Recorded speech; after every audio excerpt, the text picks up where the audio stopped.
Hello, everybody.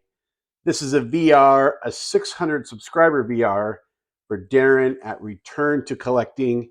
He's now up beyond 600 to 677 at the time of recording.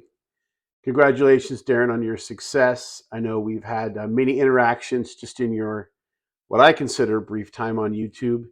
And you came so close to come from behind victory when we did some trivia together.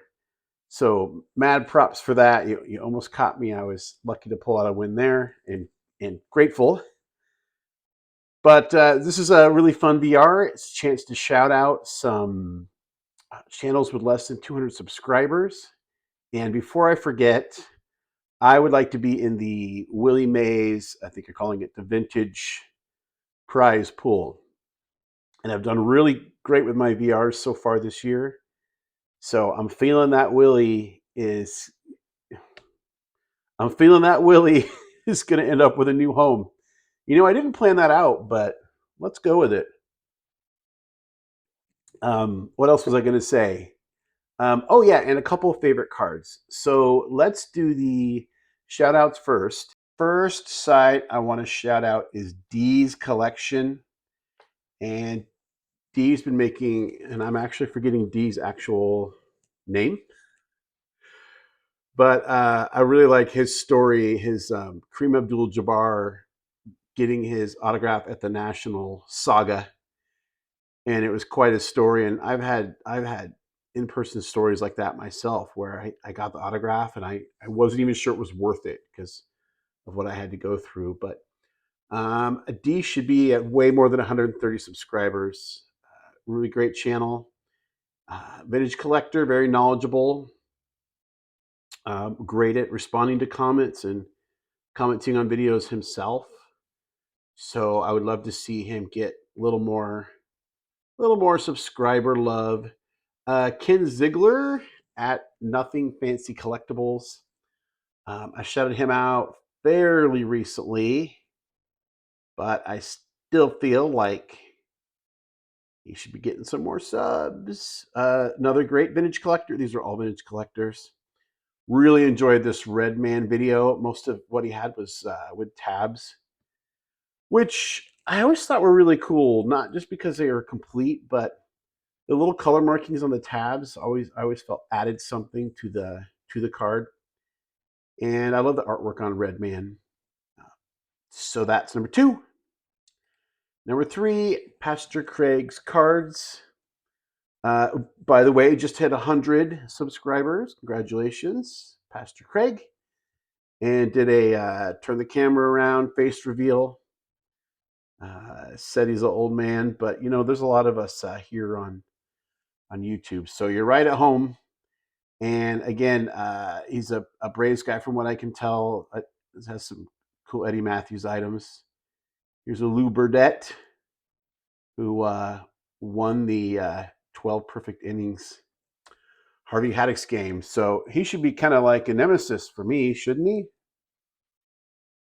That's not really how it works.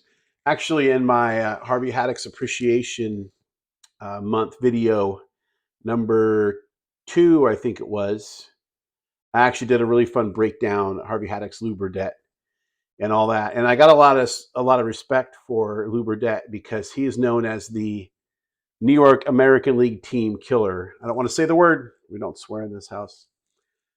But he dominated that team in the World Series, and so he got the name as the killer. So I got no problem with the Lou Burdett.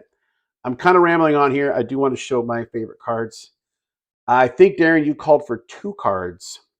But before I show my favorite card, and before I got it, whenever somebody asked me what my favorite card was, I always said it was a tie because I couldn't pick between my 2 favorite cards.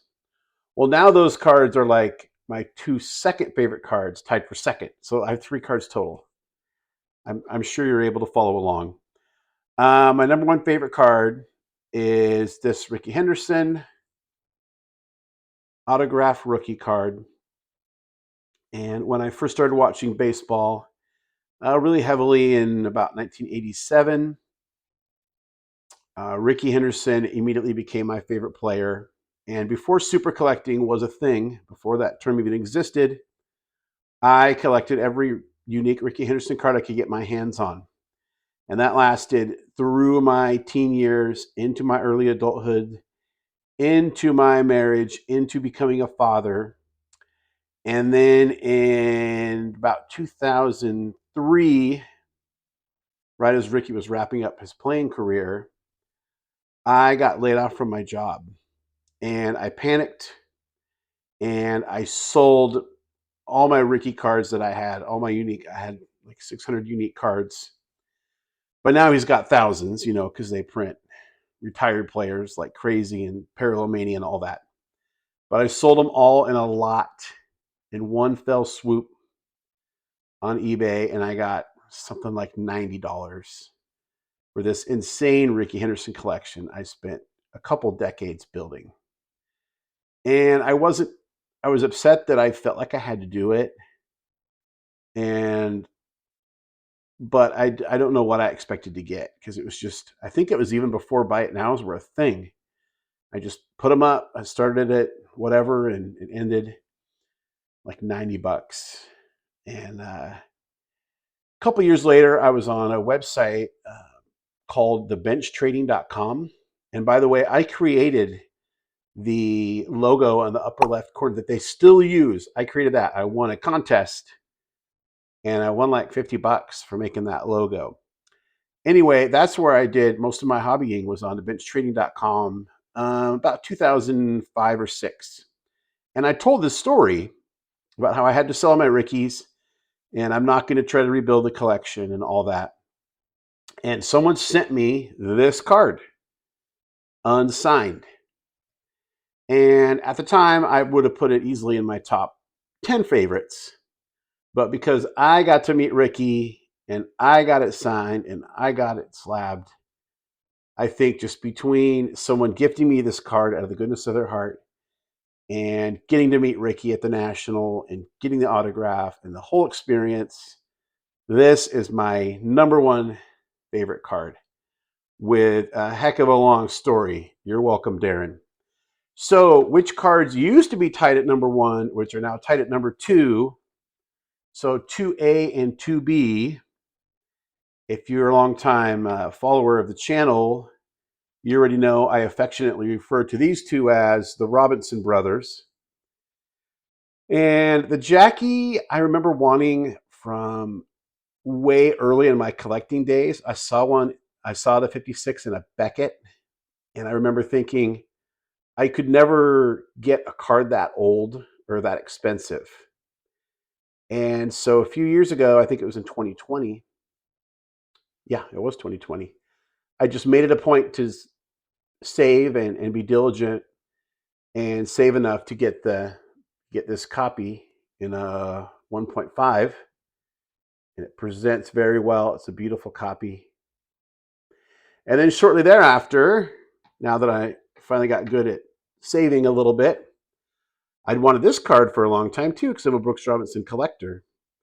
And one of my favorite stories about this card, or referencing this card, is I used to work at a Boys and Girls Club, and every once in a while, the CEO would have to give me his credit card, and I would have to go buy a bunch of computer equipment with it.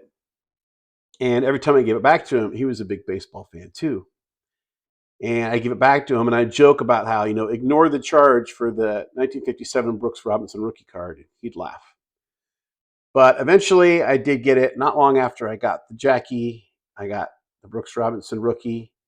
And it's another example of a card that looks a lot better than a 1. But hey, I paid the price for the 1, so of course I was happy to do it.